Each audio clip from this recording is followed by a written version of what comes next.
형제들아, 내가 너희에게 나아가 하나님의 증거를 전할 때에 말과 지혜의 아름다운 것으로 아니하였나니 내가 너희 중에서 예수 그리스도와 그가 십자가에 못 박히신 것 외에는 아무것도 알지 아니하기로 작정하였습니다.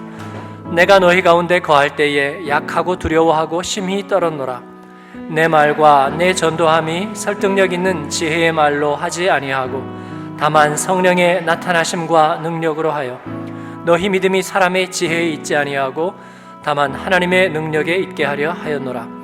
그러나 우리가 온전하들 저들 중에서는 지혜를 말하노니 이는 이 세상의 지혜가 아니요 또 이 세상에서 없어질 통치자의 지혜도 아니요 오직 은밀한 가운데 있는 하나님의 지혜를 말하는 것으로서 곧 감추어졌던 것인데 하나님이 우리의 영광을 위하여 만세전에 미리 정하신 것이라. 이 지혜는 이 세대의 통치자들이 한 사람도 알지 못하였나니 만일 알았더라면 영광의 주를 십자가에 못 박지 아니하였으리라. 같이 읽습니다. 기록된 바 하나님이 자기를 사랑하는 자들을 위하여 예비하신 모든 것은 눈으로 보지 못하고 귀로 듣지 못하고 사람의 마음으로 생각하지도 못하였다 함과 같으니라. 아멘. 오늘날 우리는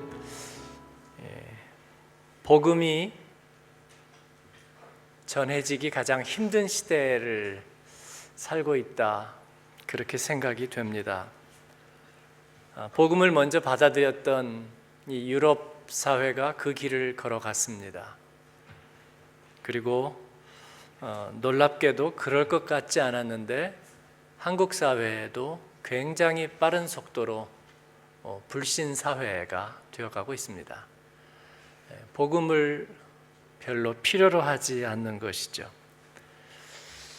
교회는 예수 그리스도의 복된 구원의 소식을 듣는 하나님의 집이요, 그리고 그 주님을 인격적으로 만나는 만남의 집 회막이요, 가라고 지친 영혼이 진리의 말씀으로 목을 축이는 새 생명의 샘이었습니다. 그리고 그 구원의 세계관으로 세상을 섬기며 치유하는 하나님의 사람들을 세우고 파송하는 기관이기도 했습니다. 이것이 이 세상을 향한 하나님의 부르심이고 예수님의 꿈이셨습니다. 그런데 이 복음의 능력이 위협을 받고 있는 거죠. 별로 효력이 없다고 사람들이 생각하기 시작합니다. 이유는 세 가지입니다. 첫 번째는 세속화이죠. 우리 시대가 교회와 그리스도인들을 세속화시키고 무력화합니다. 그리스도인도 역시 세상의 제약을 받고 있을 뿐이고 교회 역시 세상의 한 조직과 기관에 불과하다고 생각하게 만드는 것입니다.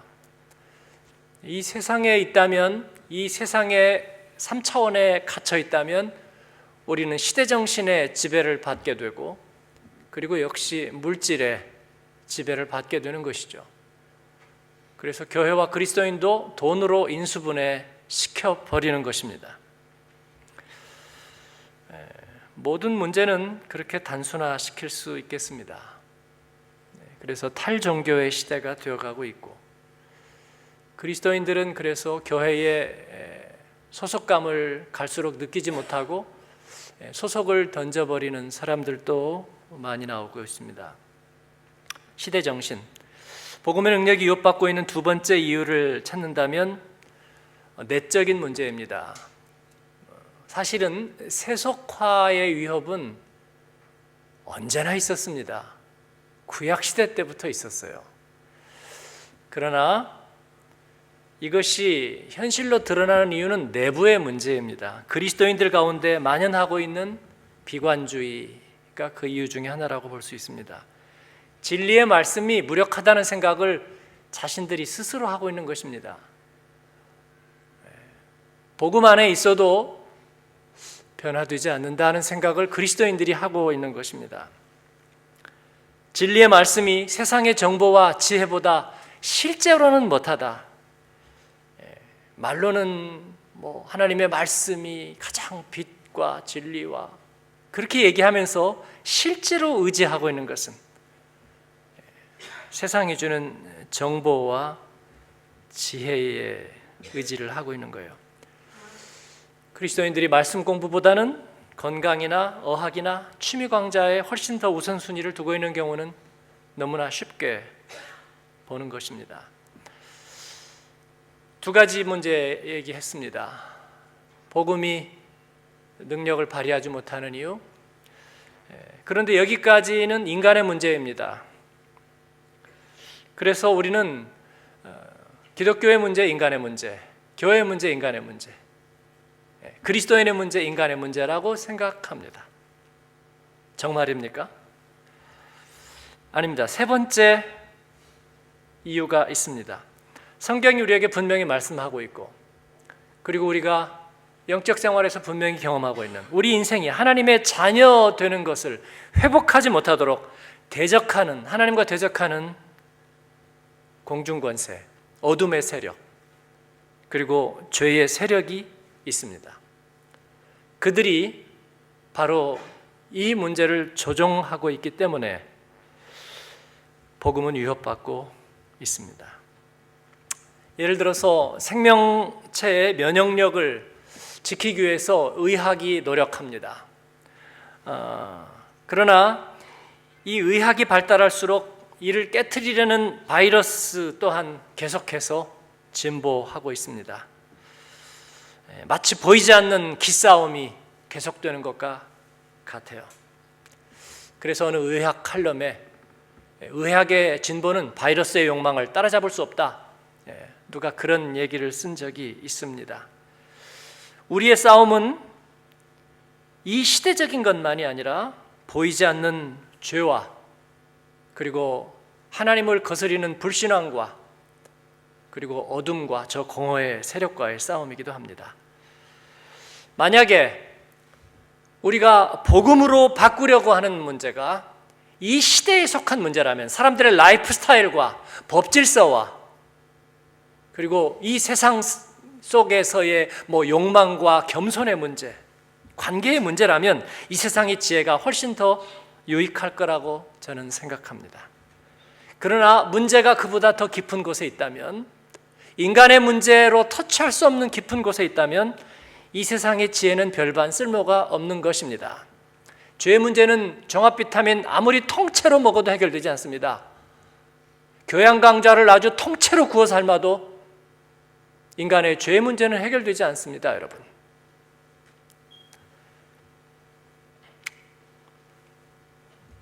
이것이 바울 사도의 고뇌이기도 했습니다. 바울이 고린도에 도착했을 때 오늘 말씀에 그가 심히 약해 있었다 그럽니다. 몹시 지쳐있고 몸이 약한 상태에 있었습니다. 그런데 단순히 몸만 약해져 있는 것 같지는 않습니다. 몸이란 마음과 절대적으로 결부되어 있습니다. 그는 마음도 두렵고 떨렸다고 고백하고 있습니다. 왜일까요? 고린도라는 세속도시, 그의 내면의 눈으로 볼 때 도대체가 견적이 안 나오는 도시입니다. 견적이 안 나오는 사람들로 모여 있습니다. 그래서 저는 이 고린도는 오늘날의 우리의 세속도시와 너무나 닮아 있다고 생각해요. 2000년이 지났지만 세상은 그렇게 많이 달라지지 않았습니다. 여러분, 이 중국의 고서 같은 거를 보시면 인간의 문제를 얘기하고 있는데 2000년이 아니라 3000년 그 이상 전에 인간에 대한 그 소묘들이 오늘날과 크게 다를 게 없습니다. 인간의 문제는 달라지지 않았습니다, 여러분. 고린도에서 하나님의 말씀은 가장 잘 안 받아들여졌습니다. 각 나라에서 모여들고 경제적인 이해관계만이 비수처럼 번뜩이는, 그리고 윤리적으로 대단히 문란하고, 문란하다고 얘기할 수도 없죠. 왜냐하면 그들의 필요에 따라서 그들이 살아가는 방식이니까 어떻게 보면 가장 세상적인 방식으로 살아가는, 그들의 성품은 거칠고 문화적으로 다듬어지지 않았고 윤리적으로 혼란했습니다. 신화와 미신의 세계가 현실의 삶 가운데 내려앉아 있었지만 그러나 그들은 누구보다 현실적이었습니다. 그들 가운데 말 잘하는 선비, 스칼라들과 변사, 필로소퍼들이 있었습니다. 그러나 그들의 말과 생각을 신뢰할 수는 없었어요. 코에 걸면 코걸이고 귀에 걸면 귀걸이이기 때문입니다. 오늘은 여기에서 정의를 말하고 내일은 저리에 가서 배반의 칼을 뽑는 것입니다. 믿을 수가 없습니다. 말은 난무하지만 진리에 대한 관심은 별로 없었고 모두가 신화와 종교의 세계 속에 살고 있었지만 그러나 거룩함이란 찾아볼 수 없었습니다. 그 가운데 복음의 사람, 하나님의 사람의 몸과 마음이 지쳐가는 것입니다. 슈퍼맨이란 없어요. 몸이 약해지면 마음도 약해지는 법입니다. 또 마음이 두렵고 약해지면 몸도 따라서 약해지는 법이에요. 어떻게 그들 가운데 십자가에 달리신 예수 그리스도가 우리의 인생의 해답이라고 전할 수 있을까요? 어떻게 예수 그리스도가 우리의 구원이라고 말할 수 있을까요? 돈독이 올라있는 사람들에게, 이해관계에 혈안이 되어 있는 사람들에게, 그리고 모든 것을 네 편과 내 편으로 나누는 사람들의 그 각축전 속에 어떻게 예수 그리스도가 우리의 구원이라고 어떻게 얘기할 수 있을까요? 어떤 전략으로, 어떤 지혜로, 누구를 향해서?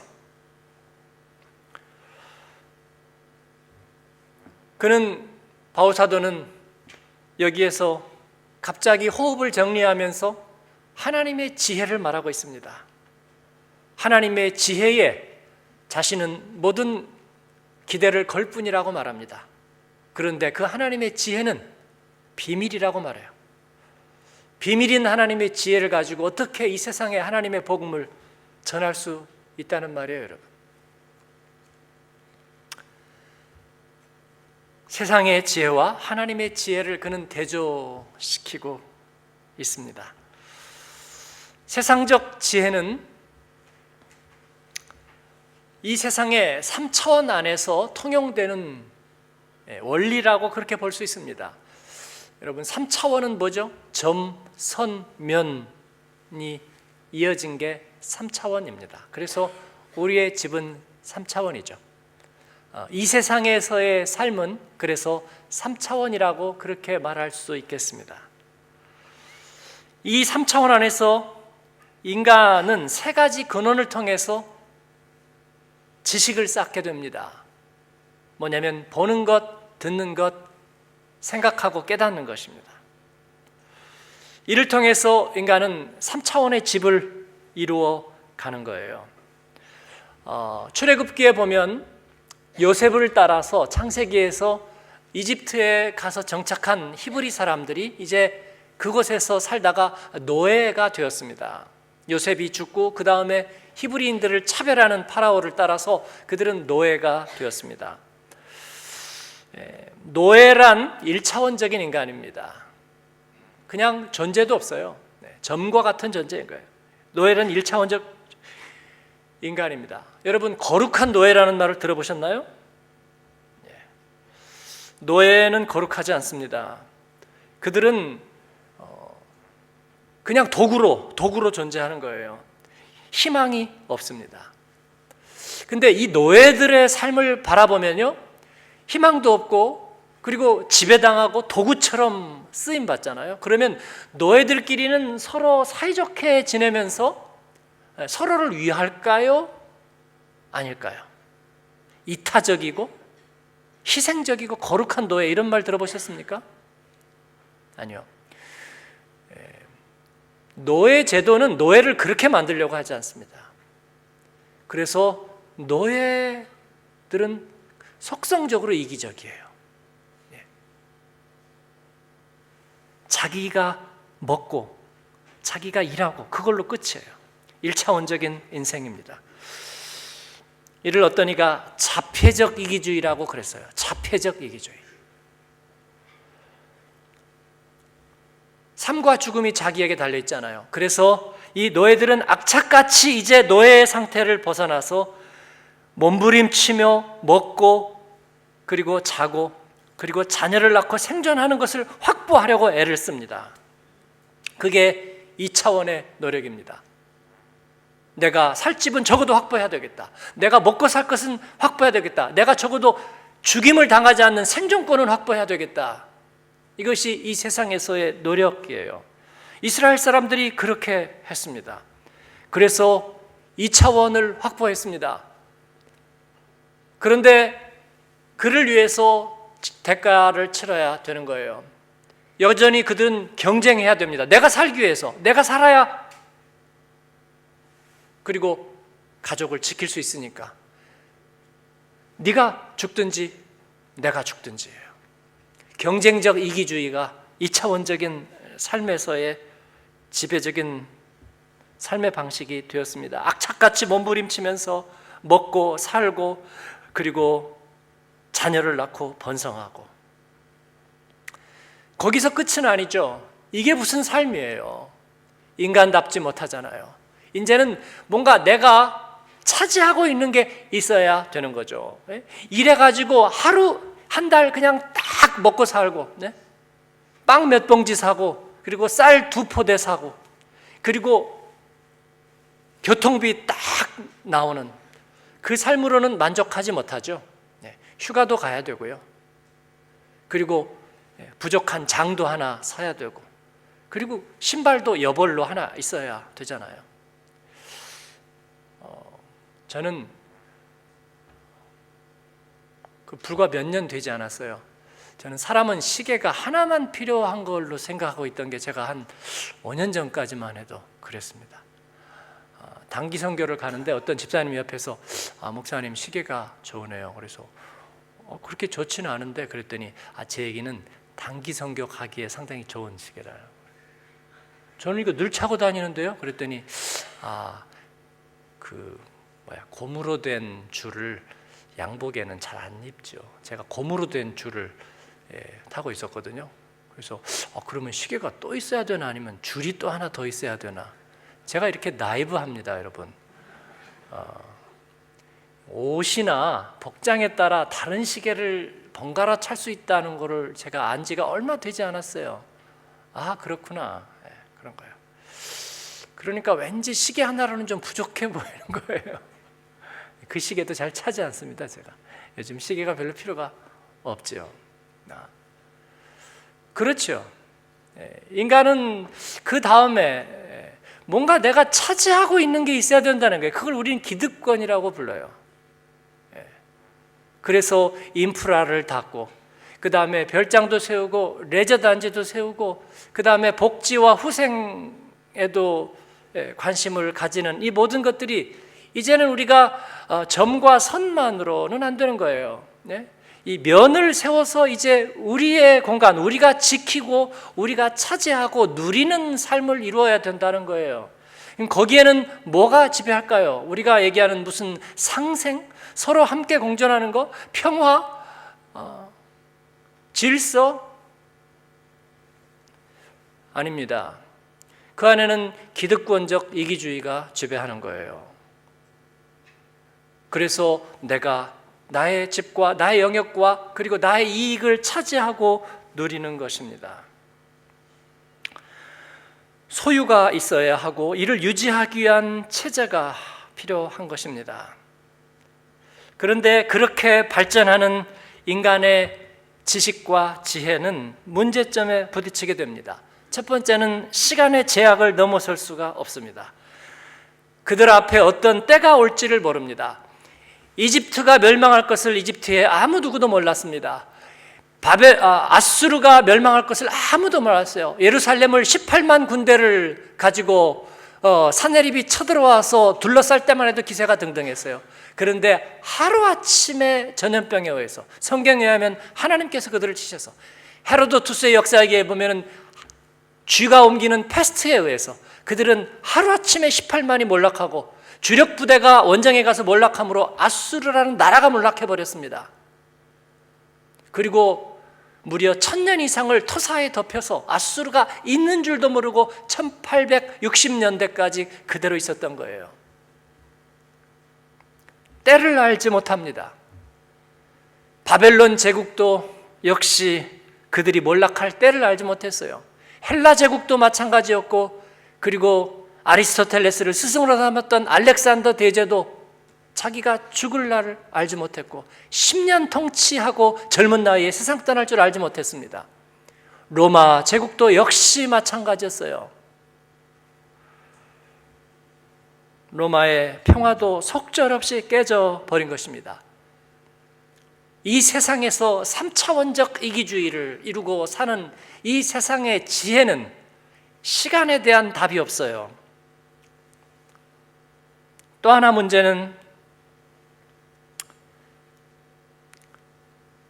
그들이 가지고 있는 근본적인 문제를 풀 수 있는 능력, 파워가 없다는 것입니다. 시간의 문제를 해결 못하고 그 다음에 문제를 풀 수 있는 근본적인 능력이 없습니다. 그들 안에 있는 문제를 그들 안에서는 풀 수가 없는 거예요. 동경에 갔는데 어느 지하철역을 지나는데 목사님이 얘기합니다. 이 지하철역을 특별한 역입니다. 왜요? 그랬더니 한국 젊은 유학생이 술 취한 일본 남자를 지하철에서 떨어졌는데 구하기 위해서 구해서 올려놓고 자기가 거기서 죽었던, 여러분 기사 아시죠?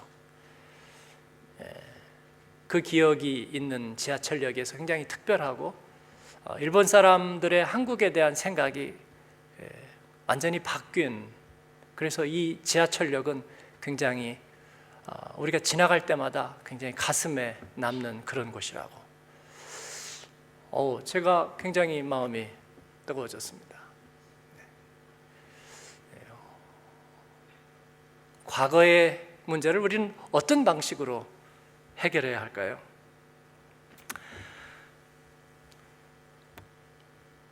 하나님께서는 이스라엘 백성들이 그 노예된 곳에서 자기 기득권을 확보하고 생존권을 확보하고 자치령을 이루고 그리고 그곳에서 그들의 3차원을 이루는 것을 축복이라고 보지 않으셨어요. 그들은 시간에 대한 답도 없었고 그들에겐 해결의 능력도 없었습니다. 그래서 하나님의 지혜가 그들을 찾아오는 것입니다. 하나님의 지혜는 3차원에 갇혀 있지 않습니다. 영원으로부터 오시는 지혜입니다. 그래서 하나님의 지혜는 하나님의 시간을 가지고 옵니다. 하나님의 시간을 가지고 와서 3차원에 하나님의 시간이 개입해 옵니다. 이것을 물리학에서는 4차원이라고 부릅니다. 이스라엘더러 애굽을 떠나라고 하십니다. 하나님의 시간을 향해 떠나라고 하십니다.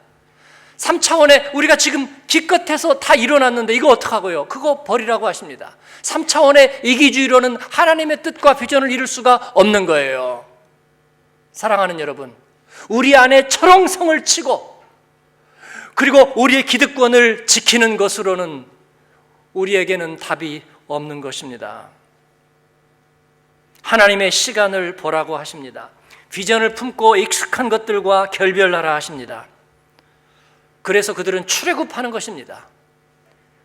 3차원의 기득권을 얻기 위한 노예된 세상의 노예된 삶에서 하나님 예배자로 그들은 나아가게 되는 거예요. 광야로 나갑니다. 그러나 그 광야에서 그들은 하나님의 시간을 경험합니다. 불기둥과 구름기둥이 그들을 보호해요. 그리고 하나님의 약속의 비전들이 그들을 인도합니다. 그리고 거기에서 그들은 하나님의 능력을 경험해요. 그들의 인생의 문제를 해결하는 광야의 높이 들린 구리뱀을 보게 하시고 그리고 하나님의 만나와 메추라기를 경험하게 하시고 반석에서 터져나오는 샘물을 보게 하십니다. 하나님의 시간을 따라 사는 사람들에게 하나님의 디나미스, 하나님의 힘, 하나님의 능력을 경험하게 되는 거예요. 말씀이 육신이 되어 우리 가운데 오셨습니다. 하나님의 시간이 우리에게로 개입해 들어오셨어요. 물리학을 공부한 분들에게는 어려운 상상이 아닐 줄 압니다. 갇혀버린 공간에 하나님의 시간이 개입해서 들어오시는 거예요. 역사적으로 오신 예수 그리스도. 그러나 그분은 시간의 제약을 받지 않으세요. 예수 그리스도는 어제나 오늘이나 동일하시니라. 할렐루야. 하나님의 지혜는 이 세상과 인간의 문제를 풀 수 있는 능력을 갖고 오십니다. 십자가는 우리가 없는 능력을 가지고 오셨습니다. 이것이 성령의 능력입니다. 그래서 5차원이 되는 것입니다. 십자가의 능력이 우리의 삶에 오셔서 인간의 죄와 사망의 권세를 풀고, 그리고 그 십자가의 은혜가 닿는 곳에 과거의 문제가 치유되는 것입니다. 술 취한 한 사람을 구하려던 그 젊은이의 희생이 말이죠, 그 수없는 과거의 은원 관계를 모든 사람에게서 녹게 만드는, 마치 그것처럼 어린 양 예수 그리스도의 피가, 그 보혈이 그 인간의 노예된 삶에, 불교적으로 유격 7정 108번뇌, 인간의 끊을 수 없는 그 죄의 악순환을 그 주님의 십자가의 능력이 단번에 그 은혜가 닿는 곳에서 치유되는 것입니다. 과거의 문제가 치유되고 미래의 불안이 해결되는 거예요. 십자가는 하나님의 시간입니다. 하나님의 능력입니다. 그래서 과거와 미래가 그 십자가가 닿는 곳에서 치유되고 해결되는 줄로 믿습니다. 이상하죠? 내 부끄럽고 쓰라린 과거가 오늘 내가 주님의 은혜를 경험하게 될 때에 그 과거의 쓰라린 부끄러움과 수치의 의미가 달라지는 거예요. 저는 그래서 그렇게 생각해요. 제가 지금 뭔가 하나님 앞에서 떳떳하지 못하고, 그리고 뭔가 지금 내 마음이 불안하면 내 미래가 지금 뭔가 잘못되고 있다, 그렇게 생각해요. 네. 그러나 내가 주님, 지금 하나님 앞에 전심을 드리고, 내가 하나님 앞에 나의 중심을 드리고, 하나님의 선하심과 인자하심을 내가 강력하게 신뢰하고 주님의 뜻대로 이루어지이다, 그렇게 내가 붙들고 있을 때 분명히 내 미래는 지금 견고해지고 있다, 저는 그렇게 믿습니다. 살아와 보니까 그랬어요. 오늘 내가 예기치 않은 하나님의 인도하심들을 경험해요. 돌아가 보니까 내가 보장이 없고 그리고 정처가 없을 때 하나님 앞에 내가 기도하고 간구하고, 그 기도가 오늘 지금 응답되고 있구나 생각되는 거예요, 여러분. 미래는 나에게 속한 게 아니었습니다. 그러나 내가 그 십자가의 능력을 붙들 때 하나님은 나의 미래의 길을 붙잡고 계시는 거예요. 사랑하는 여러분, 오늘 우리가 하나님께 예배함은 무슨 보험 들어놓는 것이 아닙니다. 오늘 우리는 주님과 함께 우리의 과거를 치유하고 미래를 곧게 하는 하나님의 능력을 붙드는 순간인 줄로 믿습니다. 그러면 이 십자가의 지혜는 왜 비밀이었는가? 오늘 읽은 9절 말씀은, 9절 말씀은 기록된 바 하나님이 자기를 사랑하는 자들을 위하여 예비하신 모든 것은 눈으로 보지 못하고 귀로도 듣지 못하고 사람의 마음으로도 생각지 못하였다함과 같으니라, 그 말씀입니다. 이 말씀은 구약성경의 이사야 6장에서 인용된 구절입니다. 구약성경의 가장 난해 구절인 이사야서 6장 9절에서 10절은 그렇게 말씀하고 있습니다. 여호와께서 이르시되 가서 이 백성에게 이르기를 너희가 듣기는 들어도 깨닫지 못할 것이요 보기는 보아도 알지 못하리라 하여 이 백성의 마음을 둔하게 하며 그들의 귀가 막히고 그들의 눈이 감기게 하라. 염려하건대 그들이 눈으로 보고 귀로 듣고 마음으로 깨닫고 다시 돌아와 고침을 받을까 하노라. 왜 이사야에게 하나님은 그들로 마음을 둔하게 하라 하셨을까요? 범죄하고 하나님을 불신하고 이 세상의 것으로 그 허영과 탐심으로 가득한 그들을 하나님은 왜 그들의 마음을 열지 않고 더 둔하게 하라고 하셨을까요? 그것은 그들을, 하나님의 자녀된 그들을 둔하게 하는 것이 아니라 그들 안에 있는 사단의 권세들로 하여금 둔하게 하라는 것입니다. 그들이 하나님의 지혜를 알지 못하도록 내어 버려 두라는 거예요. 결박해 두라는 거예요. 죄를 죄로 대우하라는 거예요. 여러분, 보고 듣고 깨닫는 것은 세상의 방식입니다. 하나님은 죄의 도구가 되어버린 그 세상 지혜의 문을 닫아버리시겠다는 것입니다. 그리고 그 죽은 것 같은 그루터기에서 하나님은 하나님의 지혜로 새 생명의 역사를 다시 시작하시겠다고 하는 것입니다. 오늘 8절 말씀을 같이 읽겠습니다. 이 지혜는 이 세대의 관원이 하나도 알지 못하였나니 만일 알았다면 영광의 주를 십자가에 못 박지 아니하였으리라. 아멘.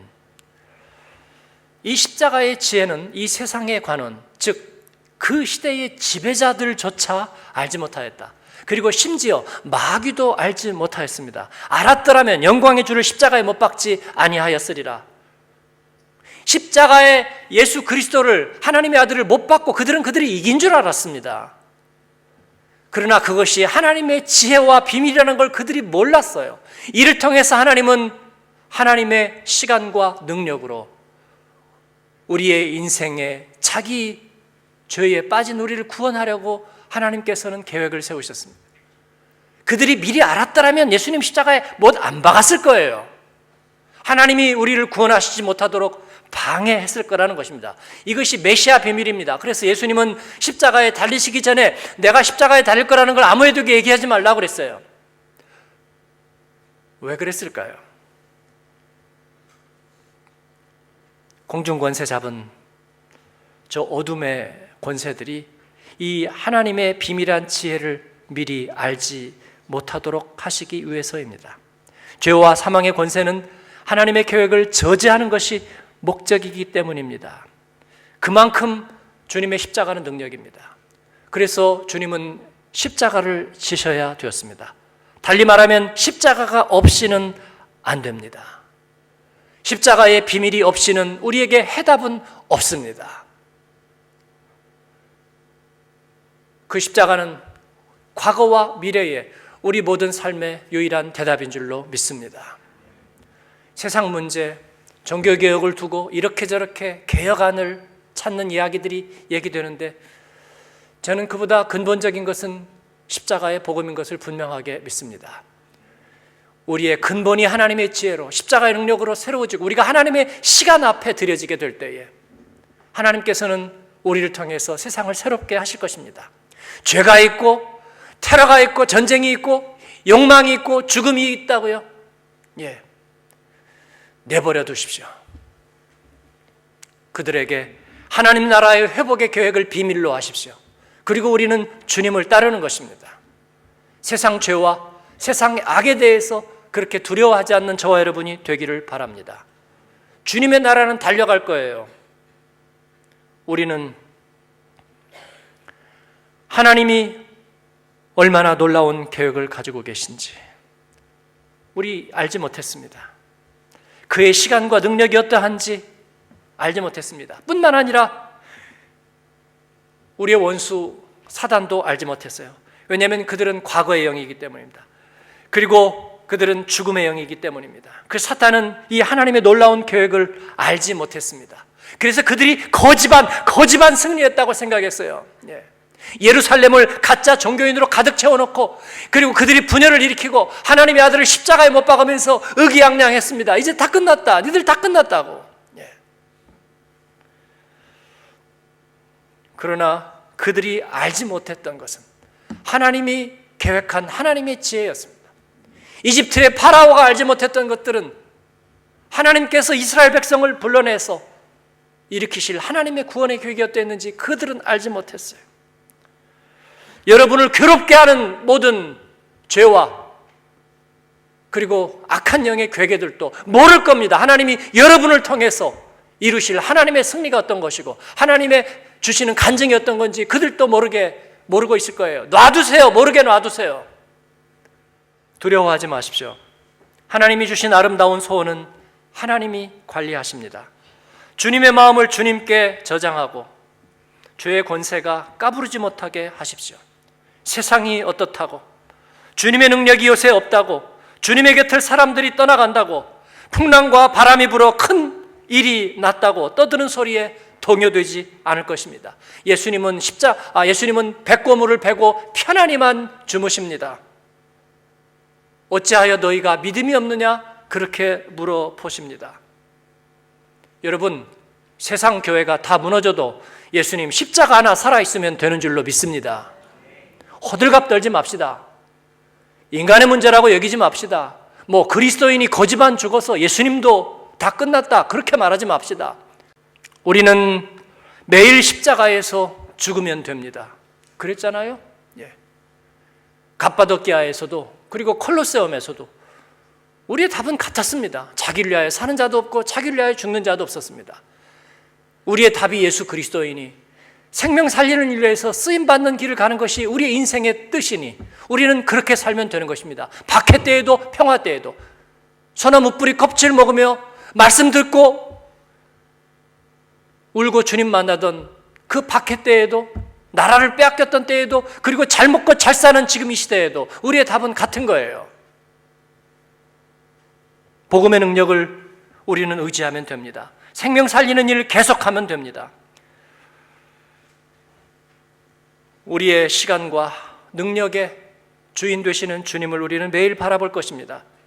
바울처럼 말입니다.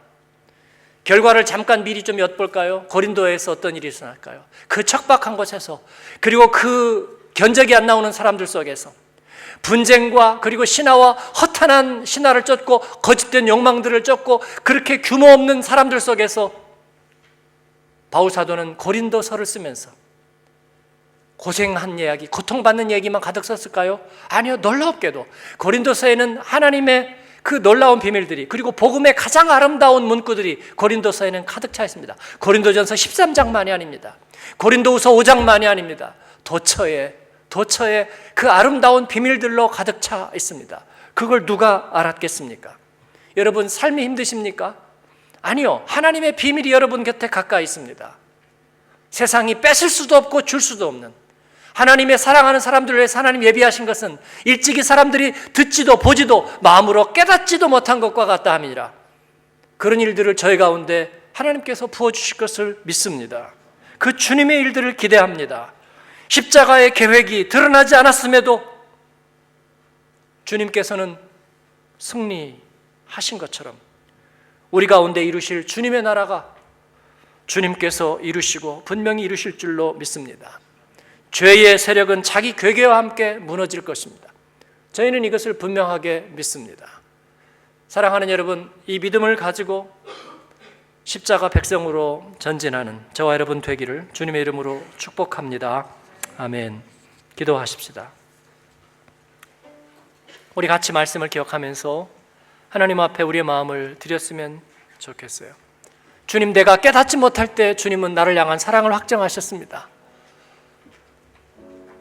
내가 죄 가운데 버림받고 세상에서 1차원적인 노예로 먹고 마실 거 염려하다가 그렇게 갈 수도 있었던 어느 날 질병 앞에 이유도 없이 원인도 모른 채 그냥 푹 넘어져 쓰러질 수도 있었던 의미 없는 인생 가운데에 주님은 놀라운 계획을 세우셨고 내가 알기도 전에 주님은 그 일을 집행하셨습니다.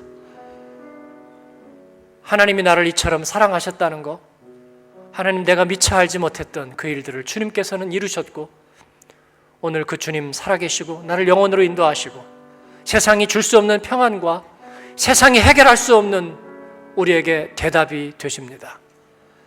하나님, 내가 그 주님을 의뢰합니다. 하나님, 세상이 어둡기 때문에 우리는 주님을 더 확신합니다. 하나님, 사람들이 바람에 이는 갈대처럼 흔들리기 때문에 우리는 더욱 주님의 말씀을 의뢰합니다. 하나님, 주님의 사람들을 일으켜 세우소서. 우리들의 자녀들을 다시 헌신의 세대로 일으켜 주소서. 하나님, 십자가의 군대들을 일으켜 세워주시고 예수 그리스도의 교회로 빛되고 소금되게 하옵소서.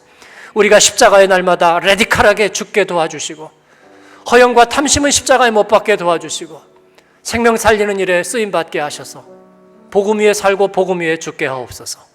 주님의 앞에 아버지 칭찬받는 하나님의 청지기들 되게 하여 주옵소서.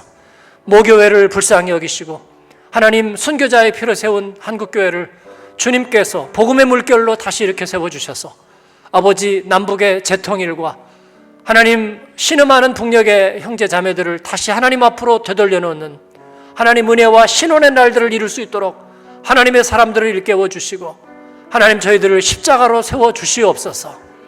우리 하나님 앞에 그렇게 한번 기도하십시다. 우리가 별겁니까? 나그네일 뿐이지만 가진 것도 없지만 그러나 주님이 우리와 함께 하시고 주님의 능력이 우리와 함께 하심으로 할 수 있는 줄로 믿습니다. 우리 같이 한번 주여 부르며 기도합니다. 주여, 은혜로우신 아버지 하나님 감사합니다. 오늘 주님 앞에 예배하고 주님의 이름을 부르며 주님의 손을 붙듭니다. 아버지 하나님, 노예되었던 우리에게 하나님 예배자로 저희를 부르셨습니다. 이 세상에서 하나님 3차원의 우리들의 삶의 자리를 확보하기 위해서 하나님 이기심으로 아버지 하나님 내닫던 우리 주님 찾아오셔서 네가 목마르구나 말씀하시고 우리를 하나님의 거룩한 일에 부르셨습니다. 이 세상은 아버지 미로와 같은 인생이 아니라고, 어디로 왔다가 어디로 가는지 모르는 인생이 아니라고, 하나님의 영광을 위해서 우리는 보냄을 받았고 생명구원의 역사를 위해서 우리는 쓰임을 받는 거라고. 아버지 하나님, 이 구멍난 세상, 흔들리는 세상, 하나님 폭풍우 가운데, 아버지 위태로운 세상 가운데 우리가 하나님의 지혜를 붙들고 십자가의 답을 갖게 하시니 감사합니다. 하나님, 우리를 열방의 장사꾼으로 세우셨고 하나님, 우리를 하나님의 백성으로 부르셨습니다. 하나님, 택하신 족속, 왕같은 제사장들, 거룩한 나라 그의 소유가 된 백성 되게 하셨습니다. 우리를 어두움에서 불러내어 그의 기이한 빛에 들어가게 하시니 그 아름다운 덕을 선포하게 하십니다. 하나님, 우리가 치유하고 행진하겠습니다. 우리가 거저받았으니 거저 나누겠습니다. 하나님, 복음의 복된 소식이 되겠습니다. 하나님 아버지, 저희를 사용하여 주시고 하나님, 저희를 복 주시옵소서. 하나님의 자원으로 하나님 채워주시고 하나님의 전신갑주로 무장케 하여 주옵소서. 하나님의 말씀 안에 서게 하여 주시옵소서. 주님의 나라 영원하고 주님의 교회가 영원합니다. 부름받은 하나님의 사람들이 영원하고 아버지 하나님, 우리의 믿음의 자녀들이 주님 앞에 준비됩니다. 하나님 축복하여 주옵시고 하나님 동행하여 주옵소서. 예수님 이름으로 감사하며 기도합니다. 아멘.